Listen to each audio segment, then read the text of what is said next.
ಏಳರಲ್ಲೇ MG ರಸ್ತೆ widen ಆಗಿರಬೇಕಾಗಿತ್ತು, ನೀವು data ತೆಗೀರಿ. ಆದರೆ PWD ಅವರು NOC ಕೊಡಲಿಲ್ಲ, ಫಾರೆಸ್ಟ್ ಅವರು NOC ಕೊಡಲಿಲ್ಲ, ನಗರಸಭೆ ಸ್ಪಂದಿಸ್ತಾ ಇಲ್ಲ, ಒಂದೊಂದು ರೀಸನ್ ಹೇಳ್ಕೊಂಡು ಪಾಪ ಈಗ ಸ್ಪಂದಿಸ್ಲಿಲ್ಲ ಅಂದರೆ ನಾನು ಬಂದಾಗ ಎಲ್ಲರನ್ನೂ ಕೂರಿಸಿ ನೋಡಿ. ಈಗಲೂ ಜಸ್ಟ್ ಯಾವುದೋ ಒಂದು ಡಿಪಾರ್ಟ್ಮೆಂಟ್ NOC ಇದೆ, ಡಿಲೇ ಆಗ್ತಿದೆ, ಅವ್ರನ್ನ ಕೂರಿಸಿ ಮಾತಾಡಿ ಕೊಡ್ತಾ ಇದ್ವಿ. ಬಜಾರ್ ರಸ್ತೆ ವೈಟ್ ಮಾಡಿ ಅಂತ ಯಾವತ್ತು ಆರ್ಡರ್ ಇರೋದು? 2008-9 ಆರ್ಡರ್ ಅದು ಹೈಕೋರ್ಟ್. ಯಾಕೆ 14 ವರ್ಷ ಆಗಲಿಲ್ಲ?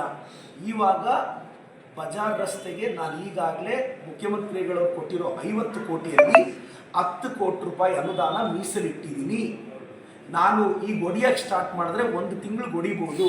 ಆದರೆ ಇದು ಟೆಂಡರ್ಗೆ ಹೋಗಿ ಟೆಕ್ನಿಕಲ್ ಕ್ಲಿಯರೆನ್ಸ್ ಆಗಿ ಏನಾದರೂ 4-5 ತಿಂಗಳು ಇದು ಡಿಲೇ ಆಗಿಬಿಟ್ರೆ ನಾನು ಅಂಗಡಿಗಳೆಲ್ಲ ಹೊಡೆದ್ಬಿಟ್ಟು ಮತ್ತೆ ಬೇಸಿಕ್ ಟ್ರಾನ್ಸ್ಪೋರ್ಟೇಷನ್ ನಗರದಲ್ಲಿ ಸಮಸ್ಯೆ ಆಗುತ್ತೆ. ವರ್ತಕರನ್ನ ಒಪ್ಪಿಸಿದ್ದೀವಿ, 10 ಕೋಟಿ ಅನುದಾನ ಬಂದಿದೆ. ಕಾಂಟ್ರಾಕ್ಟ್ರು ಅಪ್ರೂವ್ ಮಾಡಿ ಸರ್ ನಾಳೆ ಕೆಲಸ ಸ್ಟಾರ್ಟ್ ಮಾಡ್ತೀನಿ ಅಂತ ಕಾಂಟ್ರಾಕ್ಟರ್ ನನಗೆ ಮಾತು ಕೊಟ್ಟರೆ ವಾರದಲ್ಲಿ ಹೊಡಿತೀವಿ. ಬಟ್ ಇದೆಲ್ಲ ಒಂದು 3-4 ತಿಂಗಳಲ್ಲಿ ಮುಗಿದೋಗುತ್ತಾನೆ. ಸರ್ ಈಗ ಮುಷ್ಟೂರು ರಸ್ತೆ ಕೂಡ ಪ್ರಾರಂಭ ಆಗಿದೆ. ಈಗ ಒಂದು 15 ಡೇಸಲ್ಲಿ ಅದು ಮುಗಿಸ್ತಾಗಿದೆ. ಸರ್ ಮಳೆ ಒಂದು ಕಾರಣ ಇತ್ತು ನೋಡಿ.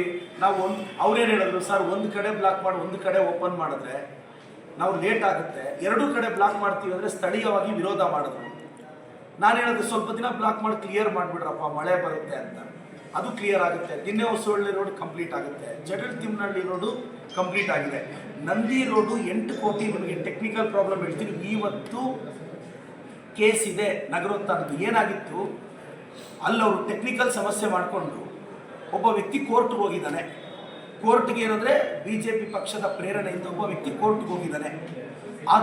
ಆ ಕಾರಣಕ್ಕೆ ಡಿಲೇ ಆಗ್ತಿದೆ. ಈಗ ನಾವು ಫೈನಲ್ ಅಪೀಲು ಚೋಳನ್ ಮೇಡಮ್ ಹತ್ರ ಇವತ್ತು ಕೇಸ್ ಇದೆ. ಅದು ಕ್ಲಿಯರ್ ಆದರೆ ಅನುದಾನ ರೆಡಿ ಇದೆ, ನಾವು ಗುದ್ಲಿ ಪೂಜೆ ಮಾಡ್ತೀವಿ. ಕಂದ್ವಾರ ರಸ್ತೆ ಆದಷ್ಟು ಬೇಗ ಸರ್ ಅನುದಾನ ಇದೆ, ಮಾಡೋಕ್ಕೆ ನಾವು ರೆಡಿ ಇದ್ದೀವಿ. ಒಬ್ರು ಹೋಗಿ ಅದನ್ನು ಸುಮ್ಮನೆ MLA ಎಲ್ಲಿ ಕಂದ್ವಾರ ರೋಡ್ ಆಗಿಬಿಟ್ರೆ ಆ ಕಂದ್ವಾರದ್ದೆಲ್ಲ ಓಟ್ ಬರುತ್ತೆ ಅಂತ ಬೈಕ್ಗೆ ಕೆಲವು BJP ಪ್ರೇರಣೆಯಿಂದ ಕೋರ್ಟ್ಗೆ ಹೋಗಿದ್ದಾರೆ. That is the reason why it is delayed. ಅದು ಬಿಟ್ಟು ಇನ್ನೇನು ಕಾರಣ ಇಲ್ಲ. ಮತ್ತು ಕಂದ್ವಾರ ರಸ್ತೆ 8 ಕೋಟಿ ಯಾಕೆ ಅಂದರೆ ನೀವು ಬರೀ ರೋಡ್ ಹಾಕಿಬಿಟ್ಬಿಟ್ರೆ 4-5 ವರ್ಷಕ್ಕೆ ಹೊರಟೋಗುತ್ತೆ. ನಾವೇನು ಮಾಡ್ತಿದ್ವಿ, ರೋಡ್ ಕೆಳಗಡೆ ಪೈಪ್ಲೈನ್ ಹಾಕ್ತೀವಿ, ಆ ಕೆರೆಯಿಂದ ನೀರು ಬಂದರೂ ಹೋಗ್ಬೇಕು ಅಂಥ ವಿಷನ್ ಇಟ್ಕೊಂಡು ಅದನ್ನು ಮಾಡ್ತೀವಿ. ಸೊ ಇಷ್ಟು ಈಗ ಚಿಕ್ಕಬಳ್ಳಾಪುರದ್ದು. ಈಗ ಇನ್ನೊಂದು 50 ಕೋಟಿ ಈಗ ವೆರಿ ಸೂನ್ ರಿಲೀಸ್ ಆಗುತ್ತೆ. ಇದು ನಡೀತಾ ಇರೋ ವಿದ್ಯಮಾನಗಳು ಸರ್. ಬೆಳಗಾವಿಯಲ್ಲಿ ನಡೆದಂಥ ವಿಧಾನ ಪರಿಷತ್ ಇದರಲ್ಲಿ